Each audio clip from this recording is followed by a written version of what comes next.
Well, joining us now is Senior Fellow from the Foundation for Defense of Democracies, Behnam Ben Taleblu. So, Behnam, I mean, what kind of response do you think that we can expect from Iran at this point?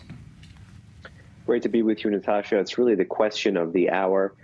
In essence, if you're looking at hardline Iranian media, they're looking to the April 13, April 14 military attack, which included land attack cruise missiles, one-way attack drones, and medium-range ballistic missiles, as something of a baseline to guide the future attacks. So that which was employed then could be a baseline for either volume of the number of projectiles or the lethality of the projectiles, but married also this time, again, based on hardline reporting, with an attempt to intermarry or interlink it with proxy firepower, be that from Hezbollah to the north in Lebanon, or perhaps the Houthis far to the south in Yemen.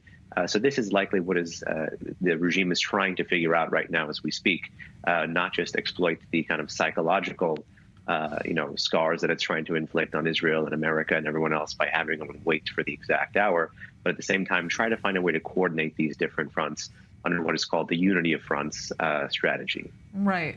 You know, again, this is something that I spoke about earlier with one of our guests. We see reports coming out essentially of Iran saying that, you know, the Islamic Republic is not scared of a full-scale war at this point. They're not worried about perhaps escalating the situation. Is that truly the case? Certainly the Islamic Republic doesn't want an outright, overt conventional war, but one of the problems that we've been dealing with grossly in the Middle East, first with U.S. forces and now apparently with Israel, is that while the Islamic Republic has been denying a limited war option for others, it itself has been engaging incrementally and increasingly in a limited war option against its own adversaries, first through proxies and then increasingly directly. And in this sense, a combination of ideological zeal, increasing military capability is yielding to a decreasing in the threshold for the use of overt and attributable force.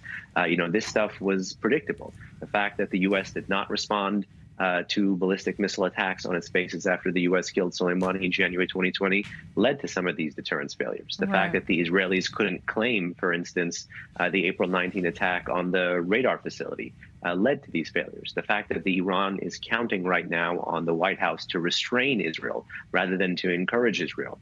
These are things that factor into the Iranian calculus.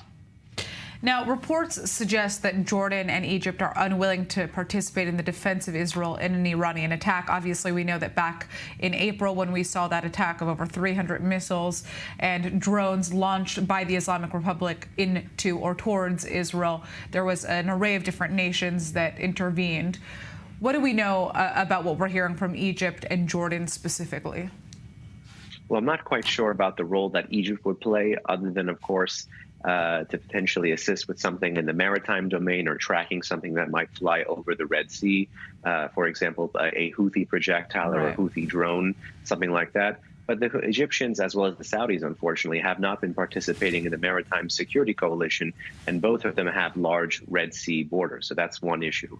Vis-a-vis the Jordanians, I'm actually cautiously optimistic, even though they're not saying much publicly. They did send Foreign Minister Safadi to Tehran. I do think he carried both Western and Eastern messages with him about a push for de-escalation and restraint. But also, I think it's a helpful reminder to remember that back in April, Jordan did help intercept and track some of these systems. And in fact, Jordanian citizens on social media did actually end up seeing downed elements of larger Iranian missiles in their own country. So if past is prologue, Jordan can play a helpful role again. And if it does, then that's a good basis for Israel, Jordan, America to tighten their cooperation. Right.